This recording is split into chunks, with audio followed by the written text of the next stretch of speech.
Good evening. Wisdom Eccentrics by Ngak'chang Rinpoche, Chapter 24, Part 2. Thank you, Rinpoche, but isn't it good to see the best in people? Oh, yeah, but only if you do not miss the worst. If you miss the worst and find yourself and others to be cheated or tricked, then it is not so good. Now, what do you say? That I'm not the kind of idiot who would want to throw Dzogchen out of his own gompa in the first place. Then I'm not the kind of idiot who would want to ask Dzogchen not to manifest miracles on his death. No, Rinpoche nodded. You were not that kind of Tomyor. You weren't really a Tomyor at all. Not very consistently, anyway. So now I will tell you how the fourth Dzogchen gained realisation. He is 2 years older than me. He was enthroned very early. I don't know how young, but very young. And of course they tried to make him a monk. He took Gainyen vows, but no more. And now he has a sangyum. At the age of 12, Dzogchen's Lama, Ngak'chang came to see him, and on this occasion offered him a skull bowl of chung. Dzogchen was unsure as to whether to drink it because various ecclesiastic idiots were priming him for full monastic ordination. Ngak'chang, observing some reticence in his disciple, said, "You are Dzogchen. This is no way to embody Dzogchen." At once, Dzogchen realised his error, and also that there was no choice other than to drink the chung he had been offered. His Tsawai Lama had given him a Vajra command, and he was obliged to accept it. He drained the skull bowl of chung in one draught. He then sat and stared into space. In that moment he understood the nature of mind. He was entirely free of intoxication, and Ngak'chang declared him to be a siddha. Dzogchen then composed this song of realisation. Today the non-dual master has turned this would-be monk round about, front to back and back to front, upside down and inside out, in order to show him the reality of Dzogchen as the nature of mind.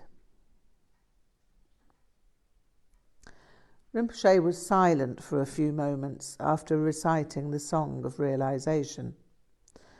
So, as you see, even today there are Tomyors, and Tomyors who can transcend being Tomyors. I smiled, and Rinpoche joggled his head a little as if to say, "Oh yeah, it's good that it can be overcome. And you have overcome too. You are no longer a Tomyor. This makes me very happy." Then he reached inside his bag and pulled out a little book wrapped in cloth. The pages seemed handwritten in a rather fine Tibetan cursive script with which I was not familiar. "Oh yeah," he exclaimed, having found what he was seeking. "So more Tomyors coming." He laughed. "These Tomyors lived about 800 years ago. What do you know about Katog?" Katog is one of the 6 main Nyingma lineages, and Ngak'chang Dorje Rinpoche is in Derge, in the southeast of Kham. It was founded by Dampa Desheg. "Ha!" Rinpoche half exclaimed, half laughed. "And you say you will never be a scholar." He continued to chuckle. "Never mind. Anyhow, Guru Rinpoche prophesied that on the slopes of a rock mountain in Kham, shaped like a lion, there'd be a great gompa called by the first syllable, Ka. Dampa Desheg's Lama, Jamgon Rinpoche, told him, if you go to Yulri Mountain, it would be a good place to settle. So Dampa Desheg searched for the mountain and eventually found it. The mountain resembled a lion, and it also displayed a naturally formed letter Ka in the rock. So Dampa Desheg built the gompa on top of the Ka and named it Katog. This means on top of the Ka.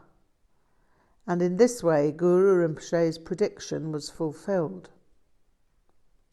Dampa Desheg was also prophesied by Guru Rinpoche. Did you know this too? Not all of it, Rinpoche. All I knew was that Katog meant on top of Ka, and that the mountain with the self-arisen Ka was shaped like a lion. Oh yeah, so you knew everything anyway, Rinpoche laughed. Never mind, but what you do not know about is the Tomyors there.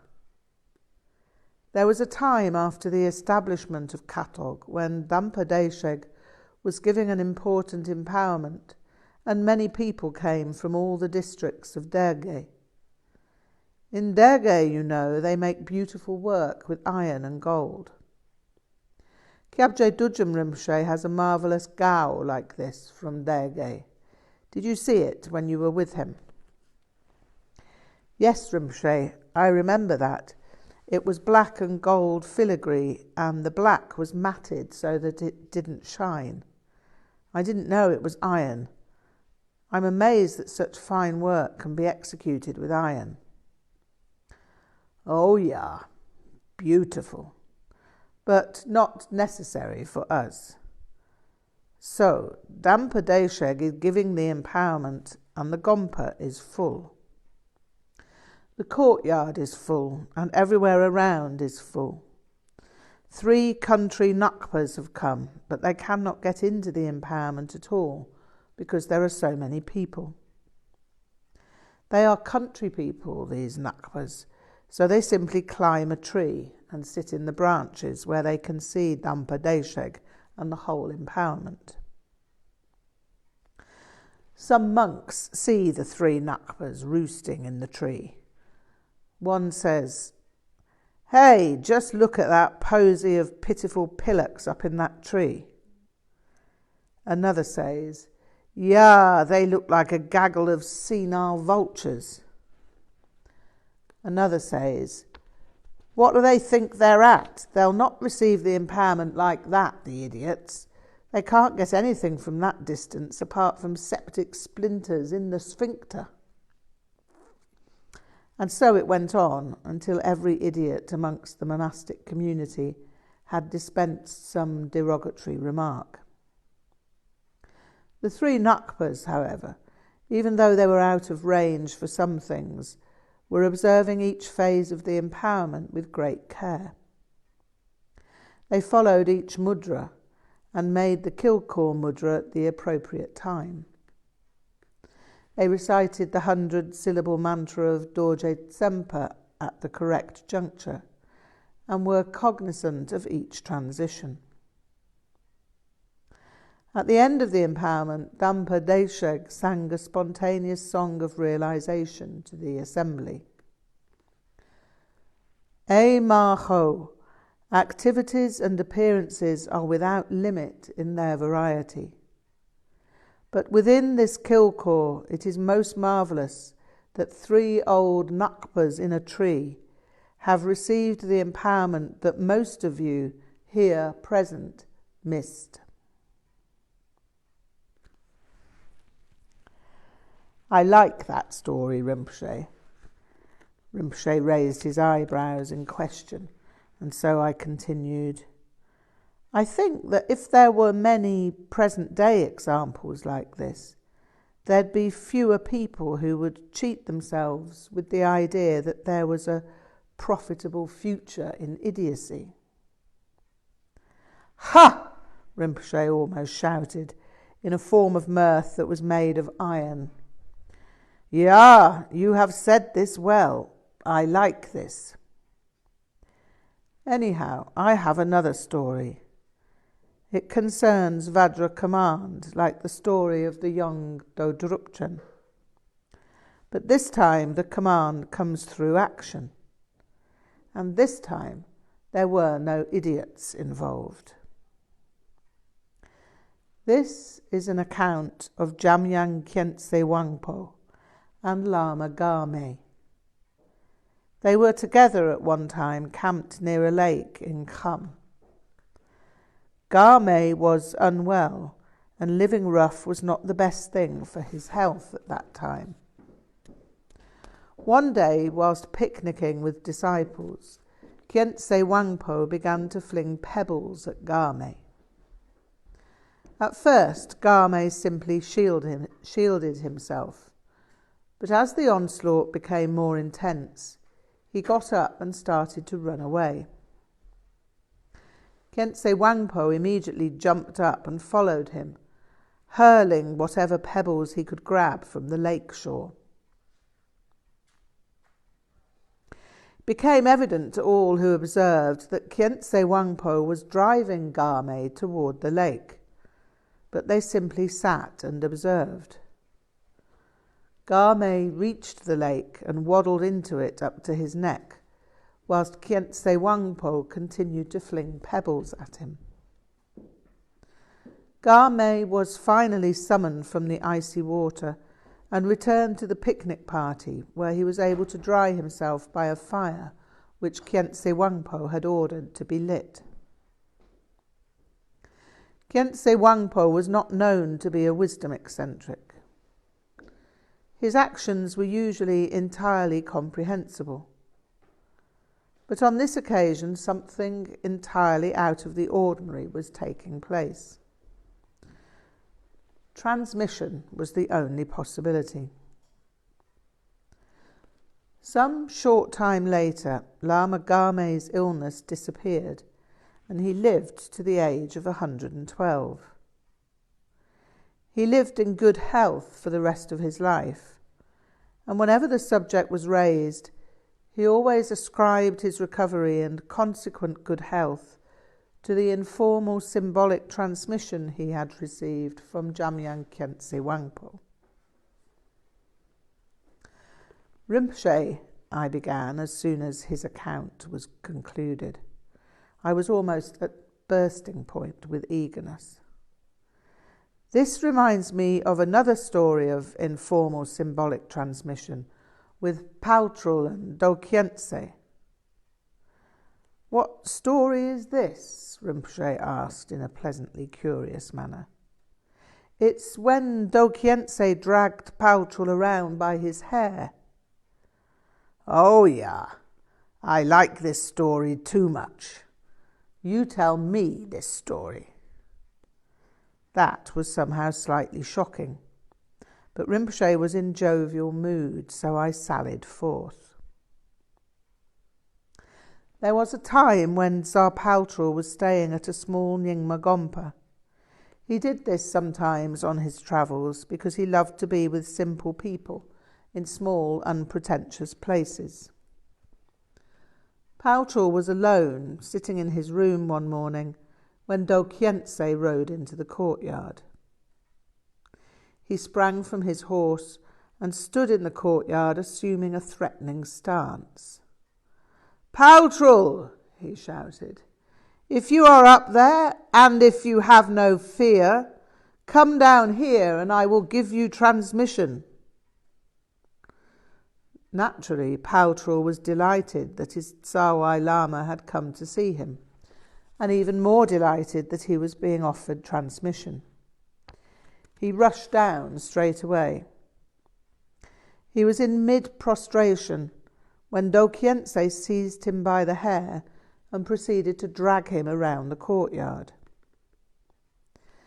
Now, as Paltrul was thus being dragged, he happened to catch the smell of alcohol.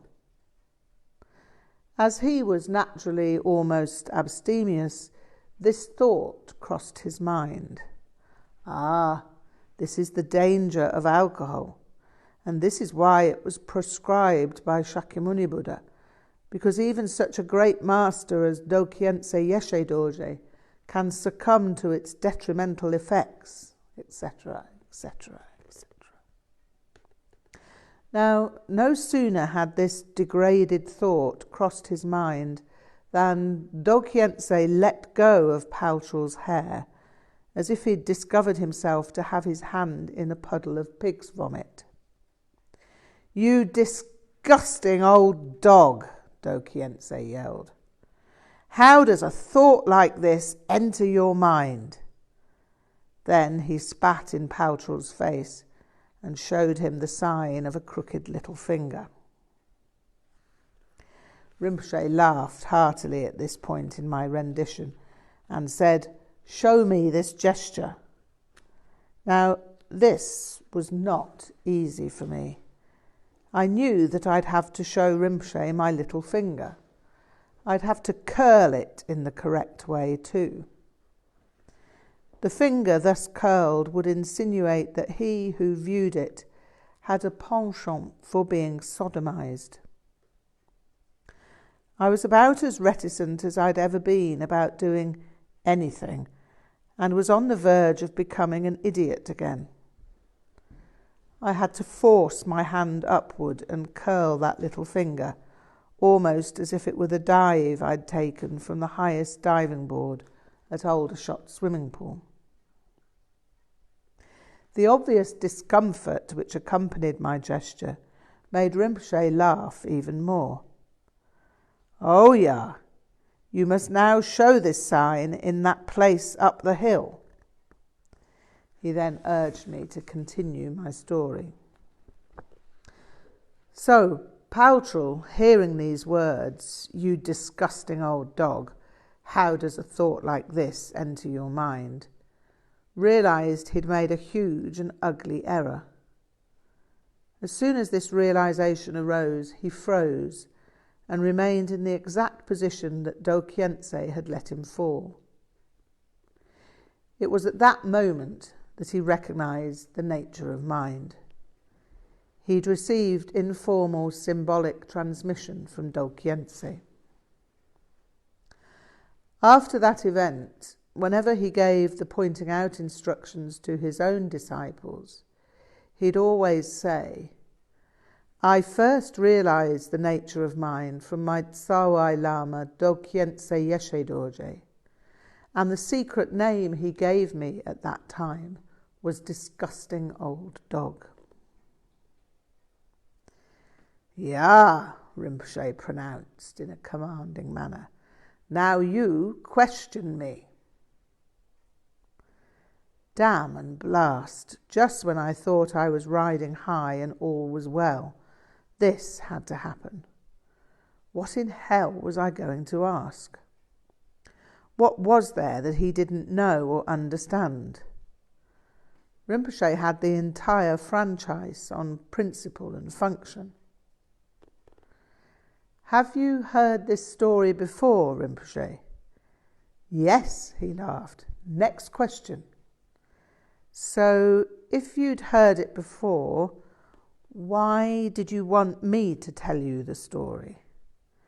"Good," he beamed. "Now you become intelligent. Künzang Dorje is not just a storyteller, as you know. I can tell stories, but the first importance is to give transmission. It is also interesting to me to see if you can tell a story and if you can give it with the real meaning. Something more?" "No, Rinpoche, no questions, but this is Dzogchen Menak Day, isn't it? I am receiving transmission all the time, aren't I? Or rather, you are trying to give me transmission all the time." "Oh yeah." There are three kinds of transmission in terms of Dzogchen: direct transmission, symbolic transmission, and oral transmission. Direct transmission is mind to mind. No word is spoken. This is why Lama and disciple will sometimes sit in silence. This must have accounted a great deal for the silences to which, at first, I felt myself subject. If I could simply have sat silently, without some circus clown uproar in my head, I might have understood what Rinpoche was trying to impart far more quickly than I did. Symbolic transmission functions through cryptic expressions, in conjunction with the display of a symbolic object, which describe the nature of mind. This occurred toward the end of my sojourn with Rinpoche. Symbolic transmission occurs in two ways. The first is as described and is called formal symbolic transmission. The second is informal symbolic transmission, and this is what is being described in the encounter between Paltrul and Dokhyentse. This kind of transmission can take any form at all. The two examples given in this chapter are somewhat violent, but that is not an essential characteristic. The Lama might simply tell a joke, or dance, or give a display of gurning. The Lama might organise an unaccountable event, or simply act out of character. The possibilities are limitless and are not open to second guessing. Oral transmission is any instruction or explanation which is given in the context of Dzogchen. This was, in fact, as far as I was concerned, every word that Rinpoche uttered. Oh yeah.